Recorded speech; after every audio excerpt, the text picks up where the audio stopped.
Ang pagpapakita ng hindi magandang gawain sa loob ng pamilya ay nagpapakita ng kawalan ng respeto at pag-unawa sa mga magulang na nagdudulot ng di pagkakaintindihan at hidwaan. Ito ay maaaring magbunga ng pangit na epekto sa samahan at maaaring humantong sa pagkasira ng relasyon sa loob ng pamilya. Ang pagpatuloy na hindi pagpapahalaga sa mga magulang ay maaaring magdulot ng paghihiwalay at hindi pagkakaunawaan sa loob ng tahanan.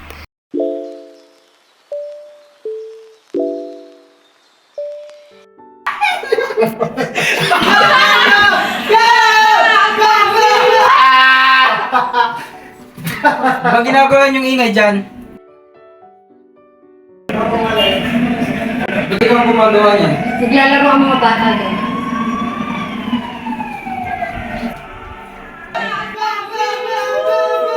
Sa halip na tinutulungan niyo yung nanay niyo magwalis doon, ganyan lang ginagawa niyo. Tapos ako, kagagaling ko lang ng trabaho, puyat pa, hindi niyo pa kaya respeto ang pamilya. Wala kami pakialam sa katahimikan na gusto mo. Oo nga pa, wala ka rin namang oras sa amin. Tama lang yan, trabaho ng trabaho, wala kang kwenta. Ano nangyayari dito? Wala mahal, mga bata lang. Hindi marunong magpasalamat sa sakripisyo natin.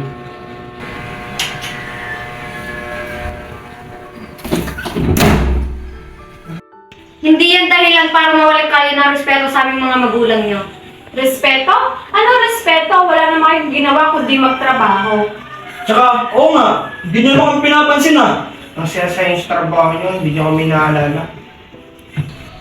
Halina kayo, mag-uusap tayo. Mga anak, kailangan natin pag-usapan ng inyong mga gawin. Anong gawin pa? Wala naman kami ginagawang masama. Tsaka, bakit lagi nyo kami sinisit ah? Alam nyo naman busy sa sarili yung mundo para mapansin lang kami. Huwag nyo kaming sisihin sa problema nyo sa pag-aaral nyo. Hindi nyo ba naiintindihan na gusto lang namin ang pinakamabuti para sa inyo? Pa, hindi naman yun ang nararamdaman namin.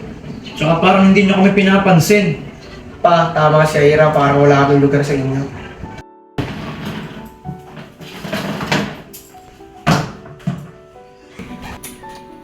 Ano ba ang dapat natin gawin para matuto ang mga yan? Hayaan mo na sila, matatanda na sila. Alam na nila ang mali at tama. Matuto tayong rumispeto sa ating magulang dahil hindi natin alam ang kanilang pinagdaanan para lang maibigay ang mga pangangailangan natin sa araw. Mahalin ang ating mga magulang dahil kung wala sila ay wala rin tayo dito sa mundo. Mahalaga ng bawat oras na kasama sila dahil sa pagtagal ay tayo na ang tatayo sa ating sariling paa. Sa tahanan, mahalaga ang pagtuturo ng tamang disiplina sa mga anak. Ito ang nagbibigay sa kanila ng mga gabay at limitasyon sa kanilang mga gawain. Sa pamamagitan ng maayos na pagpapalaki, natutunan ng mga anak ang kahalagahan ng respeto at pagiging responsable.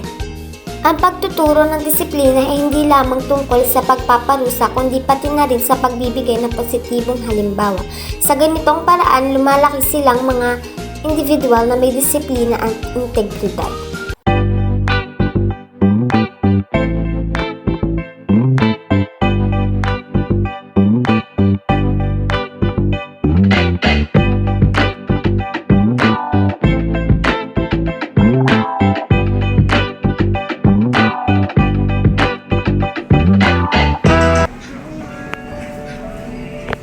Gising na anak, may pupuntahan tayo. Saan tayo punta, ma? Punta tayo sa mall.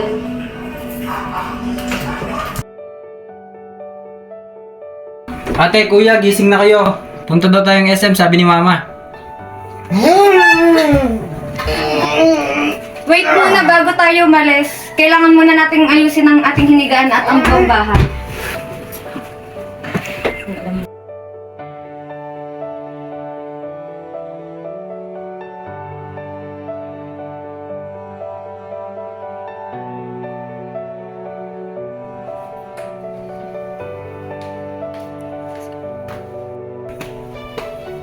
Yan! Very good mga anak! Naglilinis na kayo ng bahay. Yan ang gusto ko sa inyo. Siyempre naman po, tinuruan niyo po kami ng tamang disiplina sa sarili at sa mga bagay sa paligid. Ano po tayo?